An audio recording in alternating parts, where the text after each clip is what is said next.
La petite sirène, d'après Charles Perrault. Au large, dans la mer, l'eau est bleue, comme les pétales du plus beau bleuet, et transparente, comme le plus pur cristal.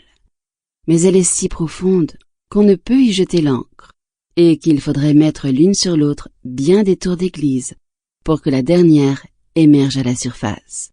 Tout en bas, les habitants des ondes ont leur demeure. Mais n'allez pas croire qu'il n'y a là que des fonds de sable nus blancs. Non, il y pousse les arbres et les plantes les plus étranges, dont les tiges et les feuilles sont si souples qu'elles ondulent au moindre mouvement de l'eau. On dirait qu'elles sont vivantes. Tous les poissons, grands et petits, glissent dans les branches, comme ici, les oiseaux dans l'air. À l'endroit le plus profond s'élève le château du roi de la mer. Les murs en sont de corail et les hautes fenêtres pointues sont faites de l'ambre le plus transparent. Mais le toit est en coquillage qui se ferme ou s'ouvre au passage des courants. L'effet en est féerique, car dans chaque coquillage, il y a des perles brillantes, dont une seule serait un ornement splendide sur la couronne d'une reine. Le roi de la mer était veuf depuis de longues années. Sa vieille maman tenait sa maison.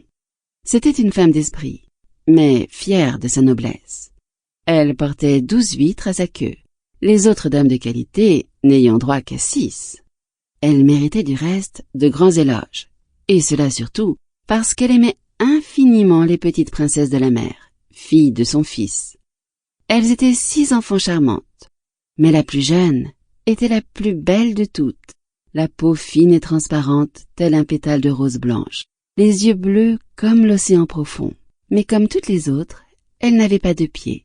Son corps se terminait en queue de poisson. Le château était entouré d'un grand jardin aux arbres rouges et bleus sombres, aux fruits rayonnants comme de l'or. Les fleurs semblaient de feu, car leurs tiges et leurs pétales pourpres ondulaient comme des flammes. Le sol était fait du sable le plus fin, mais bleu comme le soufre en flammes. Sur tout cela planait une étrange lueur bleuâtre. On se serait cru très haut dans l'azur, avec le ciel au-dessus et en dessous de soi, plutôt qu'au fond de la mer. Par temps très calme, on apercevait le soleil comme une fleur de pourpre, dont la corolle irradiait des faisceaux de lumière. Chaque princesse avait son carré de jardin, où elle pouvait bêcher et planter à son gré. L'une donnait à sa corbeille de fleurs la forme d'une baleine, l'autre préférait qu'elle figurât une sirène, mais la plus jeune fit la sienne toute ronde, comme le soleil, et n'y planta que des fleurs éclatantes, comme lui. C'était une singulière enfant, silencieuse et réfléchie.